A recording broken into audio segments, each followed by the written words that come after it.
మీ ఏం IT AI job అయితే join next it challenge. Job తెచ్చుకోండి, 5 లక్షలు తీసుకోండి.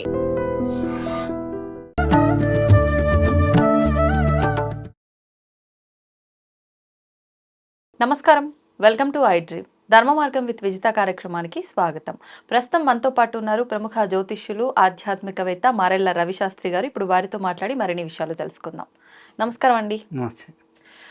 వినాయక చవితి రోజున మనం పూజలు ఇవన్నీ ఎన్ని ఆచరించినా కథ విని మనం అక్షతలు నెత్తిలో వేసుకోవాలని చెప్పి చెప్తూ ఉంటారు. ఎందుకు అనంటే ఆ రోజు కనుక మనం పొరపాటున చవితి చంద్రుణ్ణి కనుక చూసినట్లయితే ఇబ్బందుల పాలవుతాము అని చెప్పి. నిజంగా అసలు ఎందుకు ఆ రోజు మనం చంద్రుని చూడకూడదు? చూస్తే నిజంగా మనం నీలాప నిందలకు గురవుతామా? దాని నుంచి పరిహారం అక్షతలు వేసుకున్నంత మాత్రానే సరిపోతుందా? ఇంకేదైనా చేసుకునే అవకాశం ఉందా? శ్రీ గురుభ్యో నమః. ప్రశ్న మీరే చెప్పారు, సమాధానం మీరే చెప్పారు. మధ్యలో విషయం నేను చెప్తాను. ఓకే. ఇది ఎట్లా అంటే మన గణపతి, మహాగణపతి వినాయక చవితి రథ కథ మనం చదువుతున్నప్పుడు మనకి దాంట్లో చంద్రుడి ఘట్టం అనేది వస్తుంది, వినాయకుడికి చంద్రుడికి. అయితే వినాయకుడు గణాధిపతి అవుతాడు, 32 గణాలకి అధిపతి ఆయనే అవుతాడు. వినాయక చవితి చాలా ఘనంగా ప్రతి ఒక్కరూ జరుపుకుంటారు. కుడుములు గుండ్రాలు అన్నీ ఆయనకి నివేదనగా ఇస్తూ ఉంటారు. హ్యాపీగా ఆయన స్వీకరిస్తూ ఉంటారు. స్వీకరించిన తర్వాత ఆ యొక్క భారీ శరీరంతో నడవలేక నడుస్తూ నిదానంగా వెళ్తూ ఉంటే పైనుంచి చూసిన చంద్రుడు,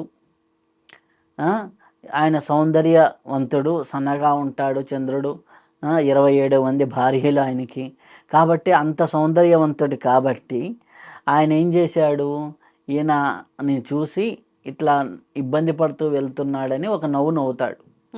అప్పుడు ఎవరైనా కొడుకుని చూసి నవ్వితే తల్లికి ఆటోమేటిక్గా కోపం వస్తుంది. పార్వతీ అమ్మవారికి కోపం రావటం, పార్వతీ అమ్మవారికి ఎప్పుడైతే కోపం వచ్చిందో చంద్రుడిని చూసిన వాళ్ళందరూ కూడా నీలాప నిందలు గురవ్వాలి అని శపిస్తుంది. ఒక్కసారి తిరిగి చూసుకుంటే మనకి నెలలో ఒక అమావాస్యకి 2 రోజుల ముందర 2 రోజుల తర్వాత చంద్రుడు చాలా కనిపించడు, మిగిలిన అన్ని రోజులు కనిపిస్తూ ఉంటాడు. లోకమంతా నీలాప నిందలయ్యి ఒకరిని ఒకరు కొట్టుకోవడం, ఒకరినొకరు ఇబ్బంది పెట్టుకోవడం జరుగుతూ ఉంటుంది. అప్పుడు వెళ్ళి అందరూ ఋషులంతా వెళ్ళి, సప్త ఋషులంతా వెళ్ళి పార్వతీమాతని మళ్ళీ ప్రార్థించగా అప్పుడు పార్వతీమాత ఒక ఎక్సెప్షన్ లాగా ఇస్తుందన్నమాట.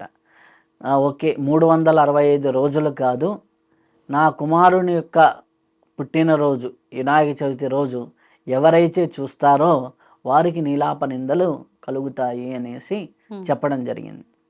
అయితే ఇది ఎట్లా ఉండగా శ్రీకృష్ణుడి శమంతకోపాఖ్యానం అని వినాయక చవితి వ్రత కథలోనే ఉంటుంది. శమంతకోపాఖ్యానంలో వినాయక చవితి నాడు సాక్షాత్ శ్రీకృష్ణుడే చవితి చంద్రుడిని ప్రత్యక్షంగా కూడా కాదు, పరోక్షంగా పాలకుండలో చూడటం జరుగుతుంది. అప్పుడు ఆయన పాలకుండలో చూడటం వల్ల ఆయన మీదే శమంతకమణిని దొంగిలించాడు అని నీలాప నింద రావటం జరుగుతుంది. అదంతా కూడా ఒక పెద్ద కథ. శమంతకమణి శత్రాజిత్ మహారాజ్ దగ్గర వెళ్ళేసి అడగటము, ఆ తర్వాత వారి యొక్క బావమర్ది దాన్ని వేసుకొని అడవుల్లోకి వెళ్ళటం, అక్కడ ఒక సింహం చూసి ఆ యొక్క శమంతకమణి ఏదో తినే పదార్థం అనేసి అది ఆయన మీద దాడి చేసేసి ఆ మణి తీసుకెళ్ళటం. అక్కడి నుంచి జాంబవంతుడు ఇది నా కుమార్తె అయిన జాంబవతికి ఇస్తే చాలా బాగుంటుంది అనేసి ఆ సింహాన్ని చంపి జాంబవతుడు తీసుకెళ్ళటం. అయితే కృష్ణుడి మీద ఎప్పుడైతే నీలాప నింద పడిందో ఇదంతా కూడా వెళ్తూ వెళ్తూ ఒక్కొక్కటి మార్గంలో చూసుకుంటూ ఆ సింహాన్ని అది చివరికి జాంబవంతుని గృహ దగ్గరికి వెళ్ళటం, జాంబవంతుడితో యుద్ధం చేయటం. ఆ యుద్ధం చేసిన తర్వాత జాంబవతుడికి సాక్షాత్ నువ్వు శ్రీరామచంద్ర ప్రభువే అనేసి అర్థమవటం. ఆ అర్థమైన తర్వాత అక్కడి నుంచి ఆ యొక్క జాంబవతిని ఇచ్చి ఆయనకి వివాహం చేయటం. ఇదంతా మనకి వినాయక చవితి. అది తీసుకొచ్చేసి ఈ రాజుకు శమంతకమని ఇవ్వగా ఆ రాజు కూడా చివరికి సత్యభామనిచ్చి వివాహం చేయటం, ఇలా మనకు ఆ యొక్క కథ అంతా ఉంటుంది. అప్పుడు శ్రీకృష్ణుల వారు ఇది చూసి సవితి చంద్రుని చూస్తే నాలాంటి వాడికే ఇంత ఇది జరిగింది, సామాన్య ప్రజలకి ఇంకా ఎటువంటి కష్టాలు వస్తాయో, కాబట్టి వినాయకుని యొక్క కథని చదివి ఆ యొక్క పూజలో పాల్గొని ఆ అక్షింతలు ఎవరైతే నెత్తి మీద వేసుకుంటారో వారికి ఈ నీలాప నిందలు వర్తించవు. ఒకవేళ పొరపాటున చవితి చంద్రుడిని చూసినా అవి వర్తించవు అనేసి చెప్పడం జరిగింది. కాబట్టి ఇలా చవితి చంద్రుని దర్శనం అయిన ఆ సాయంకాలం పూట వినాయకుని యొక్క కథ విని అక్షింతలు నెత్తి మీద వేయించుకుంటే మన మీద వచ్చేటటువంటి నీలాప నిందలు తొలగిపోతాయి. కాబట్టి అందరూ వినాయక చవితి రోజున వ్రత కథ వినండి, అక్షింతలు నెత్తి మీద వేయించుకోండి, వినాయక మండపాలకు వెళ్ళండి, దర్శనం చేసుకోండి, మీ మీద వచ్చే నీలాప నిందల్ని తప్పించుకోండి. ఎందుకంటే మన మీద ఎటువంటి నీలాప నిందలు వస్తాయో తెలియదు. ఇప్పుడు అసలే సోషల్ మీడియా యుగంలో నీలాప నిందలు ఎక్కువైపోయినాయి. ఏది నిజమైన వీడియోనో ఏది ఏఐ వీడియోనో అర్థం కాని పరిస్థితులు, ఏది ఒరిజినలో ఏది ఫేకో తెలియదు, ఎవడి మీద ఏం చేస్తాడో తెలియదు. కాబట్టి ఇట్లాంటి పరిస్థితుల్లో గణపతి ఆరాధనని, వినాయక చవితి ఉత్సవాల్లో పాల్గొనటం ప్రతి ఒక్కరికి అవసరం.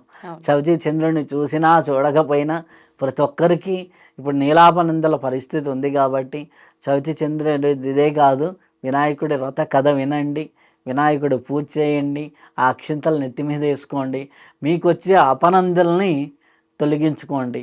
కాబట్టి ఇది మనకి కథపరంగాను మన జీవితంలో కూడా మనం ఒకరిని చూసి నవ్వితే మనకు వచ్చేటటువంటి ఇబ్బందులు ఎట్నుంచి వస్తాయో కూడా తెలియదు అనేది. అలాగే ఇట్లాంటి ఎన్నో అంశాలతో కూడి ఉంటుంది. అంటే సాక్షాత్తు కర్మభూమిలో ఉన్నటువంటి ఎంతటి మహానుభావులకైనా కర్మ, భూమికి సంబంధించినటువంటి ధర్మానికి సంబంధించినటువంటి విషయాల్లో అవి ఆచరించక తప్పదని అవి అన్ని విషయాలు మనకు అర్థమవుతాయి.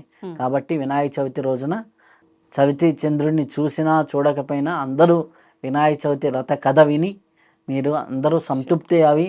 ఎందుకంటే మనకి మూలాధార చక్రానికి అధిపతి ఆయన, కాబట్టి మనకు ఉన్నటువంటి ఇబ్బందుల్ని అన్నిటినీ తీసేసే విఘ్ననాయకుడు. కాబట్టి ఆయన వ్రత కథ తెలుసుకోవటం, వినటం అందరికీ శ్రేయస్కరం, అందరికీ అద్భుతం చేకూరుతుంది, లోక కళ్యాణం చేకూరుతుంది. కాబట్టి వినాయకుడు ఆరాధన పెరగాలి, ఊరూరా జరగాలి, ఊరూరా ఈ రథ కథలు జరుగుతూ ఉంటే అందరికీ మంచిది. శుభం. ధన్యవాదాలు. And for more videos, Please subscribe to iDream. Please subscribe to iDream. Please subscribe iDream. And please subscribe to iDream. For more videos, subscribe to iDream. please like, share and subscribe to the channel. Congratulations, iDream. Subscribe to iDream. Subscribe to iDream. So subscribe to iDream Media. iDream ki iDream team andarki huge congratulations. Please subscribe iDream Media. Please subscribe to iDream. Subscribe iDream. Please subscribe to iDream. iDream అంటే నా కళల channel subscribe చేసుకున్న నోరు తిరుగుతలేదు, మీరైతే గంట గుర్తు కొట్టండి. For more such videos, please subscribe to iDream. Subscribe to iDream. Please subscribe to iDream. Please subscribe iDream Media. Please do subscribe to iDream. Please subscribe to iDream Media. For best entertainment and information, please subscribe iDream. And don't forget to subscribe to iDream.